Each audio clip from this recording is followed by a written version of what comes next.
What's going on, everybody? Welcome to another edition of Axe Creation. Today we're going to be working on how to count in between different meters. Now, the most important thing to remember when your meter changes is that the tempo remains constant. So the example or riff that I'm going to show you is 4 measures, and the 2 meters that we're going to be working with are 3/4 and 5/8. Now, we're not going to break down these meters specifically and how they work, but just how to count in between them. So let me play the riff for you real fast, and then we'll break down how to play the riff and then how to count between it.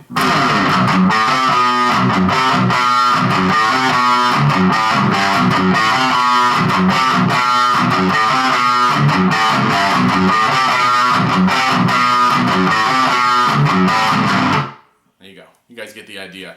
So the riff itself is very similar and familiar. Chord progression. I'm playing a 7-string, but it doesn't matter. We're in standard tuning. You can play on a 6-string. The chords are all power chords essentially. You have a B5, a G chord.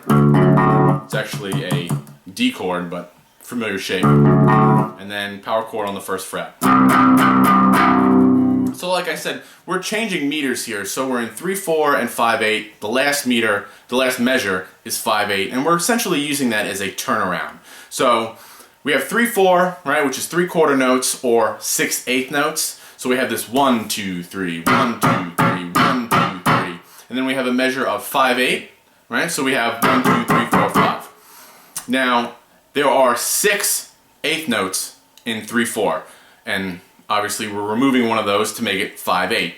Now, instead of doing some kind of rhythmic displacement where we're just keeping the tempo the same and switching to the upbeats, we're not doing any of that. We're using the 5/8 to actually turn around. So you can feel the riff as I'll play it again. So you have this 1, 2, 3, 1, 2, 3, 1, 2, 3, 1, 2, 3, 4, 5. And like I said, the tempo stays the same. So if you're counting a 3/4, 1, 2, 3, or 1 and 2 and 3 and 1 and 2 and 3 and when you change to an 8 meter, in this case 5/8, the speed of your eighth note, your tempo, stays the same. So if you're going 1 and 2 and 3 and 1 and 2 and 3 and 1, 2, 3, 4, 5, 1 and 2 and 3 and 1, 2, 3, 4, 5. That's how it works. So you can see the riff. We have this B chord. I'm just picking it out. O2. And then on your A string, you have O3, 2.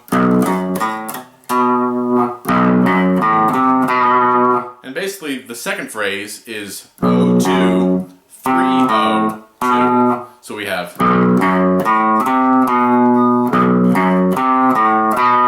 And then the first one repeats. And then here comes our 5/8, and we're picking out a G shape, but if you're playing a 7-string, it's D. So you have this 3, 2, O.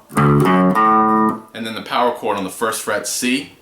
1, 3. 1, 2, 3, 4, 5. So if we're counting this, we have 1 and 2 and 3. 1 and 2 and 3. 1 and 2 and 3. 1, 2, 3, 4, 5.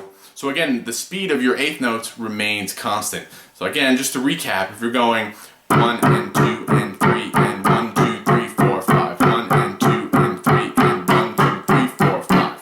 So it's more of an accent and a phrasing thing. So let me play it for you again. Count it.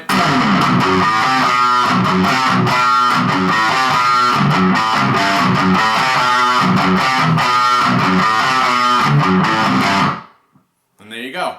So just remember, when you change meters, you're in school, you're in a session work, you're in a gig, you're playing with your band, tempo stays the same. Your speed of your eighth notes remains constant.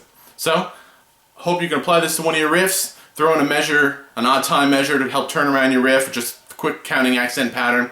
And as always, let me know what you come up with. Till then, I'll see you next time. Thanks a lot.